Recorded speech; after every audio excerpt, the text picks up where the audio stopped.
Good morning. I'm here with Kevin Guthrie, our DEM Director, General John Haas, Adjutant General, Florida National Guard, and then Jeff Bayard, Vice President of Operations for Team Rubicon. We've also got legislators. I saw Senator Hooper. I saw Senator Burgess, and I can't believe they let Senator Angolia here, but they did, so he's here as well. And I know we have some other local officials, so I want to thank them for all their hard work. We have just kind of toured a little bit. We drove through some and then walked and talked to some residents, but clearly this is a similar story in this coast from probably Sarasota up through Pasco for sure, where you had feet of storm surge. That caused a lot of these homes to flood, and that's going to require a lot of work, obviously, to get people back on their feet. We also, yesterday, were able to tour some of the areas that were ground zero for where the eye of the hurricane went up in Taylor County. We also recently in Cedar Key and Levy County. Those are areas that had just gotten hit by Idalia, and I had toured that after that. And the thing is, and Idalia was a major hurricane, but you had homes that didn't even have major damage with Idalia. Some of those homes were totally destroyed. I mean, it was really, really catastrophic to see that. There's going to be a lot that needs to be done in that area. And then, of course, here, there's a lot that could be done. But I do want to thank, I know we have the sheriff here. I want to thank everybody who worked hard when you had a lot of very fast-moving water, a lot of perils. We're able to go in and help off a lot of people. I think our hundreds of rescues. I know state agencies were assisting and then also doing their own, but this was really, really good work. So thank you guys for doing that. And I know a lot of these guys, including the sheriff, they have all problems with their residences, and yet they're out here helping their fellow citizens. So thank you for doing that. So we are here in Pasco. I know the county has some of the points of distribution set up. We're also willing to do that in the state. We've got 34 points of distribution that are now set up across the state in various counties, being done by the Florida National Guard. We've got 5 in Leon, 2 in Dixie, 3 in Hamilton, 1 in Wakulla, 3 in Lafayette, 3 in Manatee, 2 in Jefferson, 5 in Suwannee, 3 in Charlotte, 2 in Pinellas, 1 in Gilchrist, 1 in Madison, 1 in Taylor, 1 in Levy. So if there's a request in Pasco, I think there may be interest. We'll fulfill that request and do that. And that is distributing things like water, food, some supplies, tarps, and other things of that nice. Although this was a water storm. This really wasn't a wind storm. I've not seen nearly the wind damage that we've seen in other parts. In fact, I was just talking to a fella down the road. He had 3-4 feet of water in his house, but the tiki hut he had in the back was fine. Now, normally, when you would have a direct impact, the winds would be fast, and things like that would just get blown away. So a lot of the movement in the boats and the debris, that was driven by the surge and driven by the water. And so that's just it. But we're still offering the tarps in case people need it. Also, ice bags. The Florida National Guard by itself has cleared almost 1,200 miles of road. They've rescued 155 personnel and 156 pets. So we appreciate what the Florida National Guard has done with that. We are now looking at a power situation where since the beginning impacts of the storm, 2.175 million accounts have been restored. 227,000 accounts are outstanding. We got word from here in Pasco that in this area, the local utility is expecting the power to be back on by tonight. Now, you may not be able to receive power, and you may have damage to your own system apart from what the overall system's doing, and that's just going to require people to look at that. You may have potential fire hazards, so I know they're going to work on that to make sure that everybody is safe, but when you have that much inundation of water, it may not necessarily just be what can be hooked up on these power lines. It may be, can you safely receive power or not? And hopefully they can safely receive it here, but I know they're going to be looking at that. Duke Energy expects to have power restored to most of their customers by midnight tonight. So of the 227,000, we have about 112,000 that are Duke accounts. Most of those are the Pinellas County area that also got hit hard, and so we expect that to be back on very, very quickly. Cut and toss operations on state-owned facilities are complete. except for areas that are just simply inaccessible because of hazards. That's not necessarily a lot, but there are some spots, particularly in northern Florida. So the work started 3 a.m. on Thursday morning, and they've now cleared 12,200 miles of roadway, and we've had 2,100 members of Florida Department of Transportation working since the storm hit on recovery efforts. All the interstates were cleared very quickly. They did all the bridges and made the inspections there. All the causeways in the greater Tampa Bay area. Some of them had damage. I think 3 of the 4 had damage, so they were able to do that and get those open very quickly.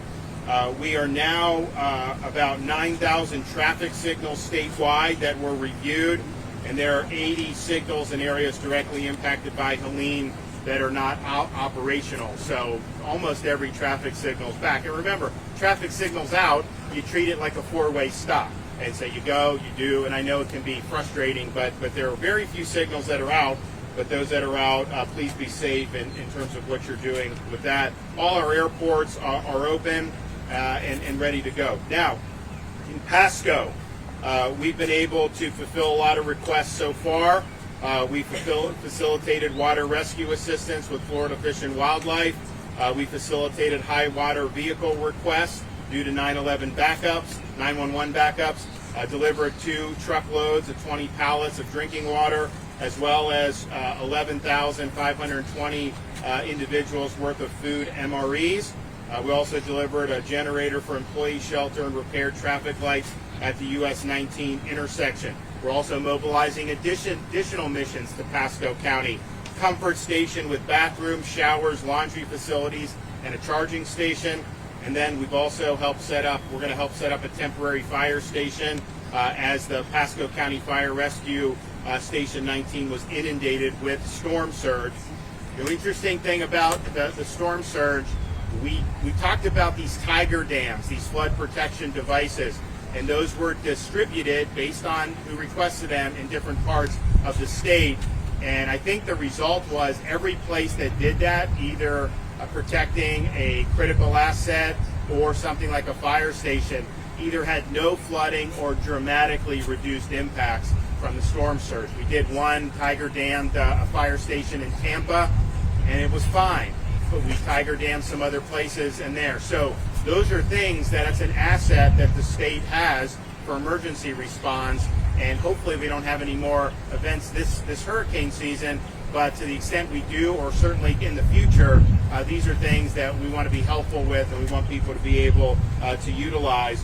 The fire station that we'll do that's temporary will include bunking, bathroom, shower, kitchen, washer, dryer, wraparound service for fuel generators, water, and gray water removal. So we're glad that that's being done. Now, as you see, there's been damage to homes. It's not just in this area. You see that up and down the coast. So what do you do in that situation? Well, the state's collaborating with county emergency management partners to open recovery shelters through the impacted area so that you can be connected to resources and assistance teams to assist with finding solutions, particularly over the short term. Now, we have a program called State Housing Initiatives Partnership, and if your home sustained damage as a result of storm, your local SHIP program office may have recovery assistance available to help with temporary lodging, rental assistance, debris removal, and or home repairs. So these are state funds that are allocated annually to local governments in all 67 Florida counties to assist with housing needs. And we encourage impacted residents to contact your local SHIP office directly for more information. Those contacts can be found at floridahousing.org. In response to our request to FEMA, FEMA has granted the following: individual assistance. This is individual assistance to individuals and households in the following counties: Charlotte, Citrus, Dixie, Franklin, Hernando, Hillsborough, Jefferson, Lafayette, Lee, Levy, Madison, Manatee, Pasco, Pinellas, Sarasota, Taylor, and Wakulla counties. Public assistance. Assistance for emergency work and the repair or replacement of disaster damaged facilities has been approved for Charlotte, Citrus, Dixie, Franklin, Hernando, Hillsborough, Jefferson, Lafayette, Lee, Levy, Madison, Manatee, Pasco, Pinellas, Sarasota, Taylor, and Wakulla counties for debris removal and emergency protective measures, including direct federal assistance. hazard mitigation grant program. All counties in the state of Florida are eligible to apply for assistance under the hazard mitigation grant program. Now, if you go up and down these streets, it's obviously that these homes are going to need a lot of work to bring them back to where they were. So we're here today with Team Rubicon, which we've worked with in the past. It's a veteran-led humanitarian organization that serves communities before, during, and after disasters and crisis. They're here to help those whose homes have been damaged by Hurricane Helene. And one of the things they offer, which I think is going to be in high demand right where we are, is a muck and gut of homes, which means removing debris and stripping out drywall and other materials on the interior of the home that will need to be replaced so that reconstruction can start without delay. As I mentioned, we partnered with them before after Hurricane Ian. They were deployed to Southwest Florida. Also today, I'm pleased to announce that we are bringing our first round of travel trailers for people to live in while repairs are made on their home. It used to be that when you would have these events, people would try to go through FEMA, and FEMA does have a travel trailer program, but oftentimes that would take months before any trailers were delivered, and sometimes they wouldn't want to deliver them to your homes. They'd want to set up like these RV cities where you have all these travel trailers in one. We think it's important, if people need this temporary housing, to give them the option to have that on their property, so as they're working to rehab their home, they're right there and they don't have to go somewhere far away. So these trailers, and you see some behind us, this will allow them to stay on property, and we have hundreds of these that are mobilizing right now. We also have hundreds of more as needed, and this is because we spearheaded this program. I think we're the only state in the country that does this, but this is why we do it, because we want to cut through the bureaucracy, cut through the red tape, and we want to get the trailers where they need. So you can request these trailers through Hope Florida. For at least the next 2 weeks, the Hope line is extending to 24/7 service for those who need resources or other assistance, and that number is 833-GET-HOPE, 833-GET-HOPE. We also have Hope buses available for in-person service in communities impacted by the storm. Yesterday they were in Taylor and Madison counties. Today we're announcing 2 additional sites where we'll have Hope buses, Pasco and Manatee counties. So today you have Taylor County Middle School in Perry, Florida, Ridge Church in Madison, Florida, South Holiday Library in Pasco, and State College of Florida in Manatee County in Bradenton. So I want to thank everybody from Team Rubicon and all the other volunteers that are here and that are going to be helping. Now, one of the things we're going to do to assist with the rebuild is we also have a state housing program that we did kind of in conjunction with doing the stuff with the trailers, where we started this a couple years ago. So we will go in and we will do a negotiation with places like Home Depot and Lowe's. Sometimes they donate, sometimes we pay, but we all usually get a pretty good deal. And we get the necessary supplies so that if Rubicon has people that are going to go in and help someone repair their home, especially elderly, they have the supplies that they need. So Kevin is turning that on, and we're actively working with those big providers to be able to deliver that. We still have emergency accommodation modules on Expedia and Priceline. So if you're somebody that had to evacuate, home's not safe to go back to, or you just want somewhere else to stay, those are still there for both Priceline and Expedia. We've also, through the Florida Department of Commerce, activated the Florida Small Business Emergency Bridge Loan Program. So we have $15 million available for businesses for immediate cash in hand to make critical repairs and keep people on the payroll. This is a zero interest loan, and honestly, the repayment are very, very liberal in terms of the requirements. So this is something that if you need an infusion of money in a way that's not going to, saddle you with difficult liabilities in the future, this is a very flexible program. So we have loans of up to $50,000 available through those programs. And if you want to apply, you can go to www.floridajobs.org/EBL and you can apply. We've also activated the Florida Disaster Fund. This is our official private fund established to assist our communities as they recover from disaster. These are tax-deductible donations. And so you can go to floridadisasterfund.org, floridadisasterfund.org. We've also authorized to send air assets to help with rescue efforts in western North Carolina. And for those who have seen the images, honestly, it hasn't gotten a lot of media attention, but you have major devastation, roads, bridges washed out. People can't even access there. And so there's going to be a need for air assets, and so we are moving air assets there. Fortunately, our rescue operations were conducted. Pasco did a great job, all these places, and we don't have the demand for that right now. We also understand that western North Carolina, it's not like it's just a random spot on the map when it comes to Florida. You go there over the summer, half the people there are from Florida, and they go. Now, I know a lot of Floridians have probably came back home in September, but you may have some there. So we will be putting out some information where if you do have Floridians that are stranded, just like we did with Israel, just like we did with Haiti, we're willing to mobilize resources to be able to bring you to safety. It's a very difficult situation there, and in parts of Tennessee as well, but certainly western North Carolina. Keep those folks in your thoughts and prayers. And so we're sending some help. We stand by to do more as we have resources that are not being used for our recovery efforts here in the state of Florida. All right, with that, I want to bring up Kevin Guthrie, Florida Division of Emergency Management. Thank you, Governor. Thank you for trusting the State Emergency Response Team and the Florida Division of Emergency Management as we ensure resources are getting to those that immediately need the help. As of this morning, the State Emergency Response Team has completed over 800 missions and is actively fulfilling an additional 1,700 in support of response to Helene. Urban search and rescue teams are wrapping up the work on search and rescue operations across the state. As the Governor just mentioned, we're going to start releasing those to start helping out in North Carolina if needed. If you need reunification with a loved one, I want to encourage you to call the Red Cross. They do that very well.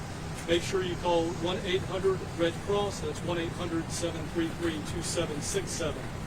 Crews are still working around the clock to clear roads and repair roads damaged and other critical infrastructure. Points of distribution are open in impacted areas to include by the county right here inside of Pasco County.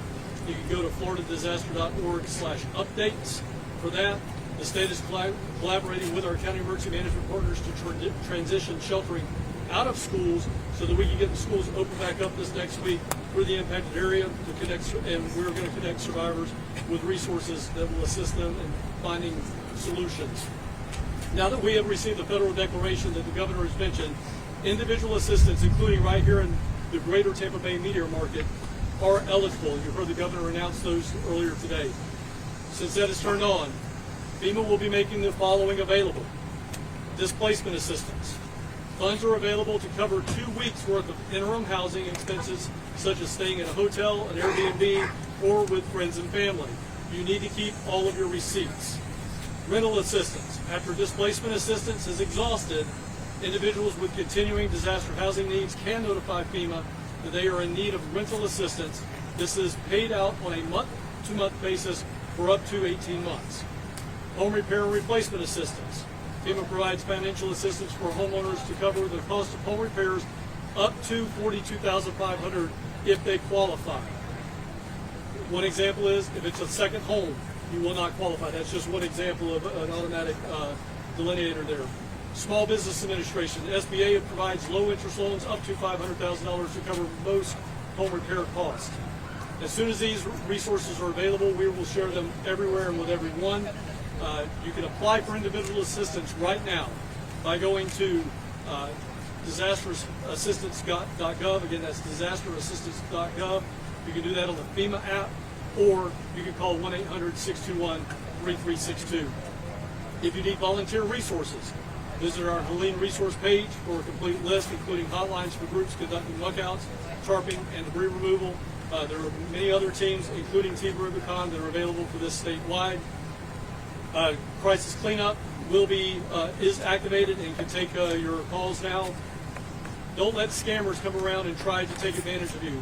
I know the sheriff has deputies posted everywhere looking for this, but again, it takes all of us to look out for all of us. So if you see somebody that's sketchy doing something they shouldn't do, they can't provide you some type of license or anything of that nature, call the sheriff's office, immediately report that. I know Chris, or Sheriff Nocco, sorry about that, sir, Chris. I know Sheriff Nocco will be more than happy to come and show them his fine hotel accommodations.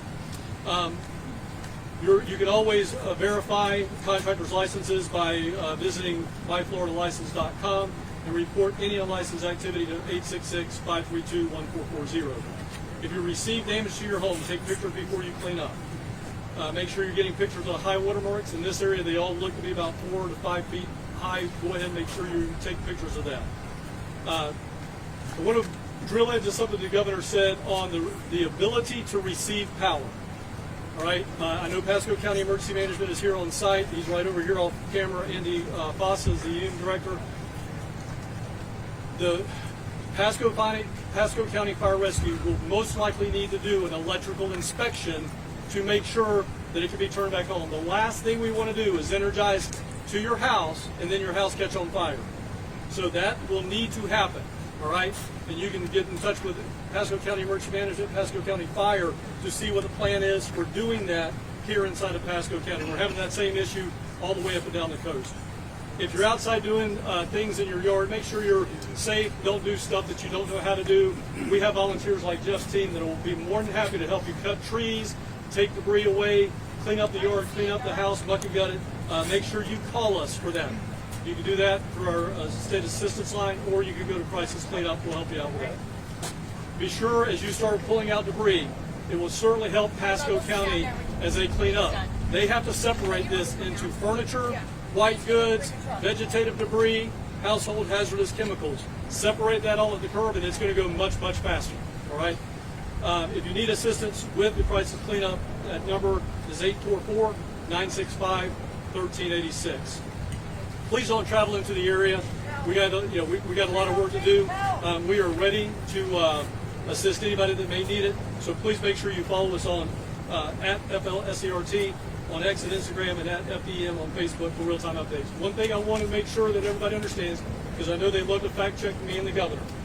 The governor said this is the first time for certain things. First time in Florida that there is a state home repair program combined with these non-congregate shelter travel trailers like you see over here and down the road.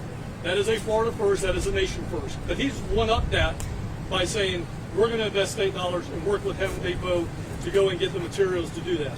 So I know you guys are going to fact check him and say no, trailers are used across the United States. Take into context everything he said, because I know sometimes you guys don't do that. It's all three pieces. Florida first. Governor, thanks for leading the way. Thank you, Governor. Thank you, Director. I'll be brief, and I'll say this. It's good to be in front of this team. Disaster response and recovery is a team sport. It takes everybody working together and knowing their role in that mission. Obviously, you've heard all the great resources that are being provided. Team Rubicon is a veteran-led organization, veteran-led disaster response team, but we're local. We have thousands of Florida gray shirts that are going to be notified and understanding where we're going to set up. That's our mission today, is finding a place to house our gray shirts so that we can get to work. Crisis Cleanup is the best way to get our services, and I'll say this, it's not just Team Rubicon. We'll have many volunteer organizations in the area, and we're all partners here. It's one team, one fight. We're happy to be on that team. Okay. Well, we appreciate Team Rubicon. We appreciate all the other groups that are descending here, and honestly, they're going to be definitely going to need to be in other parts of the country as well, just because there's really significant damage when you get into those mountain regions, places like North Carolina. But I want to thank everyone who's been working hard. A lot of work to do, but I think everybody's pulling in the right direction. Okay, with that, take some questions. Anybody? With how much of the state was impacted, are resources spread pretty thin, or how are you guys spreading the resources? We have adequate resources. I mean, you know what, Kevin, whenever we see these things, there's a preparation, there's a mobilization. Clearly on the rescue, that mission has been accomplished effectively. I mean, I don't know that there's any active requests out there for that, like there is in, say, Western North Carolina. So that's why we're pushing some assets up there to be able to help folks. And then in terms of all the different pods, we've got 34 pods around the state. But some of the areas are going to need those pods more than others. We'll bring Pasco's got some county. We'll help with that. But you also have a lot of things very close by that are open, the supermarkets and stuff. That's not necessarily true in some of the more rural parts that really got whacked as well.